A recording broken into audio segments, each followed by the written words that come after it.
লা লিগায় শীর্ষস্থান তাড়া করতে করতে যেন শ্বাস ফেলার সুযোগ পাচ্ছে না রিয়াল মাদ্রিদ। ক্লাসিকো প্রতিদ্বন্দ্বী বার্সেলোনা বসে আছে শীর্ষে, আর পেছন পেছন দৌড়াচ্ছে লস ব্ল্যাঙ্কোরা। ভ্যালেন্সিয়ার মতো প্রতিপক্ষের মাঠে জয় মানে শিরোপার দৌড়ে আগুন জ্বালিয়ে রাখা, কিন্তু এই আগুনের সামনে বড় বাধা চোট আর নিষেধাজ্ঞার ঝড়। সবচেয়ে বড় ধাক্কা জুড বেলিংহাম। রায়ো ভায়াকনের বিপক্ষে ম্যাচের 10 মিনিটে হ্যামস্ট্রিং ইনজুরিতে মাঠ ছাড়েন ইংলিশ এই সুপারস্টার। আশঙ্কা আছে প্রায় 1 মাস বাইরে থাকবেন তিনি। ফলে শুধু ভ্যালেন্সিয়া নয়, বেনফিকার বিপক্ষে চ্যাম্পিয়ন্স লিগ প্লে অফের 2 লেগেও দেখা যাবে না বেলিংহামকে। তাই মিডফিল্ডের ইঞ্জিন রুমে তৈরি হলো এক বিশাল শূন্যতা। আরেকটি ট্র্যাজিক অধ্যায় এদের মিলিতাও, আবারও ইনজুরি। ডিসেম্বরের শুরুতেই গুরুতর হ্যামস্ট্রিং চোটে ছিটকে গেছেন ব্রাজিলিয়ান এই ডিফেন্ডার। গত 2 মৌসুমে ইনজুরির কারণে মাত্র 30 ম্যাচ খেলেছেন তিনি। মনে হচ্ছে মৌসুম শেষ না হওয়া পর্যন্ত তাকে আর ফিরে পাওয়া যাবে না। আক্রমণ ভাগেও দুঃসংবাদ, নেই রদ্রিগো।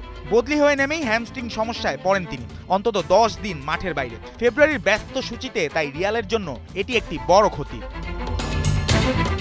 তবে ডিফেন্সে কিছুটা আশার আলো আলেকজান্ডার আর্নল্ডকে ঘিরে। 2 মাস ধরে থাই ইনজুরিতে ভুগলেও ভ্যালেন্সিয়ার ম্যাচে ফিরতে পারেন তিনি, তবে সম্ভবত বেঞ্চে থেকেই শুরু করবেন। একইভাবে ফিরতে পারেন আন্তোনিও রুদিগার। হাঁটুর চোট কাটিয়ে জার্মান তারকা শেষ মুহূর্তের ফিটনেস পরীক্ষায় যাচ্ছেন। খেললেও তাকে সতর্কভাবে ব্যবহার করবে মাদ্রিদ। ফেরলান মেন্ডিও ইনজুরির দুর্ভোগ কাটিয়ে দলে ফিরতে পারেন। পুরো মৌসুমে মাত্র 3 ম্যাচ খেলেছেন ফরাসি এই লেফট ব্যাক। মেস্তায়ায় তার 4র্থ ম্যাচ হতে পারে এটি। আর সবচেয়ে বড় ধাক্কা ভিনিসিয়াস জুনিয়রকে নিয়ে। চোট নয়, নিষেধাজ্ঞা। 5ম হলুদ কার্ডের কারণে ভ্যালেন্সিয়ার বিপক্ষে খেলতে পারবেন না এই ব্রাজিলিয়ান তারকা। তার অনুপস্থিতি মানে আক্রমণে গতি আর জাদুর অভাব। ফিরবেন রিয়াল সোসিয়াদাদের বিপক্ষে। সব মিলিয়ে রিয়াল মাদ্রিদের সামনে আজ দ্বিগুণ যুদ্ধ।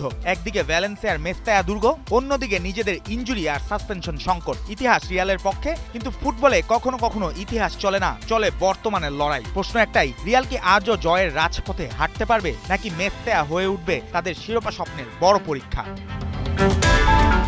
জুবায়ের নূর, ৭১।